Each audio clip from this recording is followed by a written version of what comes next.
One of the unique features of our course is our concern that you learn to think about the different communicative modes and the various mediums in which you can compose as a writer. Because we ask that you compose at least one of your major pieces in a medium or mode other than textual, either as you initially compose it or as you revise or adapt the piece later. It can seem like the choice of the compositional mode might be almost arbitrary. The goal of this presentation is to help you think about the why and the when for choosing a medium or communicative mode that's not simply textual. As you may remember from the reading in your textbook and from other activities in the course, we want you to think about composition as a response to a particular rhetorical occasion. This means identifying who is speaking, which can be a complicated question all on its own, what the speaker is saying, and what the situation calls for in terms of a response from other speakers in the conversation, including you. This means that you have to be flexible and adept at identifying all of these elements, and then enterprising in terms of thinking about your own potential responses as a writer. So for instance, let's just say that one of your friends on Facebook has posted a piece from a social justice organization that talks about a current political issue that you're concerned about. And let's say for the purposes of this class that the political issue is the social justice issue you've chosen to research and write about. So you have the option of responding any number of ways to your friend's post. You can simply write a text-based comment. You could repost another piece from the web that either adds to the reasoning of the initial post or contradicts it in some way. You could repost a video that you find that in some way comments on the issue. You can find a satiric piece or meme that addresses the issue in some comedic way.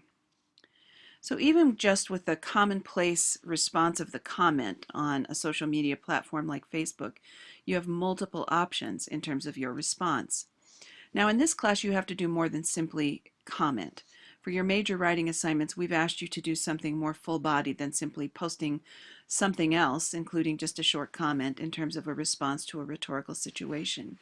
In this class, what you'll be doing instead is composing more fully fleshed out responses to larger, more complex situations, so that it's not just small conversations you're responding to, but larger issue-based conversations where something is at stake, matters of social justice. When you think about how to respond to the rhetorical occasion that you've identified, you should think about whether the conversation calls for a text-based piece, i.e., something that can best be carried out using text with perhaps a judicious application of visuals, such as charts or graphs or illustrative photographs.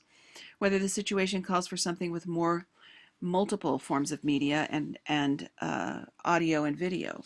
You might also find that rhetorical occasion calls for a visually based piece, such as an extended comic or cartoon. Now you may also find the response you envision and develop brings a substantial amount of text to the table as well as other media and or visuals. And that's fine. This is what we call a multimodal piece, one that brings multiple modes of communication into the same piece, orchestrating all the elements for a unified rhetorical effect. So you don't have to decide between making a video and having text, for instance. It's not an either-or matter. You can decide that your piece is going to include multiple mediums and modes, but then your rhetorical task is to figure out how best to represent and present your different multimedia pieces in multiple modes.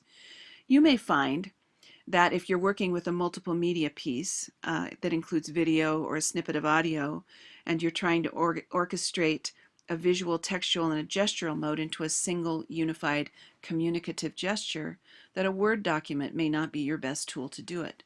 Often the go-to tool for one mode, a word processing program for instance, which is the workhorse of text-based composition, may not be the best one for multimodal work or for multimedia work.